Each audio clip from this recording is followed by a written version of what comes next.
नमस्कार दोस्तों, कैसे हैं? 31 और 38 में लेकिन 11वें महीने के तीसरे दिन, महीने के अंतिम और अंतिम ही शनिवार पर आप सभी स्नेहीजनों को नवसारी गुजरात से जय श्री कृष्ण के साथ जय शनिदेव।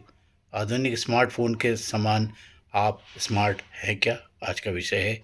आधुनिक युवा पीढ़ी से आज लेख के माध्यम से इतना ही कहना है कि आप आधुनिक स्मार्टफोन का प्रयोग करते हैं तो क्या आप वास्तव में स्मार्ट हैं भी या नहीं? आज का लेख इसी विचारधारा पर आधारित है। हमारे आधुनिक युवा पीढ़ी शहर में गांव की रूपरेखा वाले बने ढाबे पर भोजन करना उतना स्टेटस सिंबल बन गया है, किंतु पैतृक गांव में जाकर यही युवा को गांव का परिवेश में जीने वाले लोग पिछड़े और गंवार दिखते हैं। ऐसी युवा पीढ़ी से लेख के माध्यम से इतना ही कहना है कि तुम्हारे माता पिता या फिर दादा दादी ने पैसे पैसे जोड़कर पैतृक गांव में समय के अनुसार आवास बनाया होगा, और तो और तुम्हारे साथ विवाह बंधन में जुड़ी महिला या पुरुष ऐसे ही किसी गांव में बचपन से युवा हुए होंगे, तो वही गांव पिछड़ा और रहने वाले गंवार कैसे हो गए? आज के आधुनिक नारी प्रायः मंगलसूत्र नहीं पहनती, मांग नहीं भरती, अनेकों युवा स्त्री तो टीका भी नहीं लगाती। लेकिन अगर वह ससुराल के पैतृक गांव में जाते समय गांव की बुजुर्ग महिलाओं के लिए मंगलसूत्र धारण कर मांग भर माथे पे टीका लगा लेगी, तो उससे उसका क्या गलत हो जाएगा?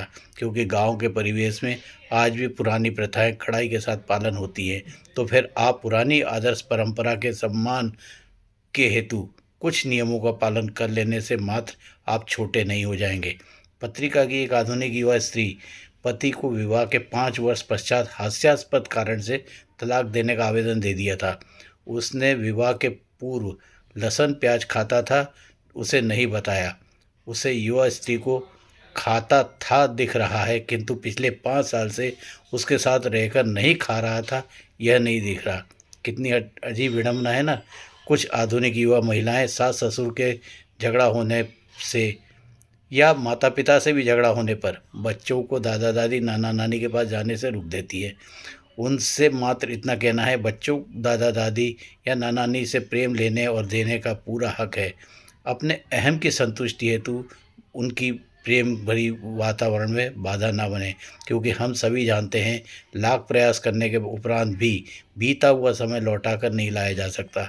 आपके मित्र ने ऐसे परिवार भी देखे हैं जो घर में माता पिता के जीवित रहते आदर सम्मान नहीं करते थे, किंतु उनके जाने के बाद कहीं ना कहीं मन में पीड़ा जरूर उनके हृदय में उठती है कि काश हमने उनके साथ जीते जी मिल बैठकर कुछ अच्छा व्यवहार कर लिया होता।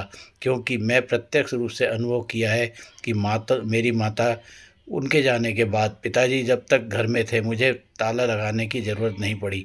आज भी घर में ताला लगाते समय पीड़ा ज़रूर होती है।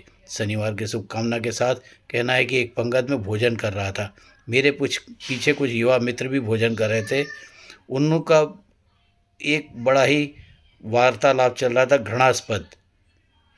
कल रेखा स्टेज पर परफॉर्म कर रही थी, तब अमिताभ बच्चन नज़र नहीं आ रहे थे।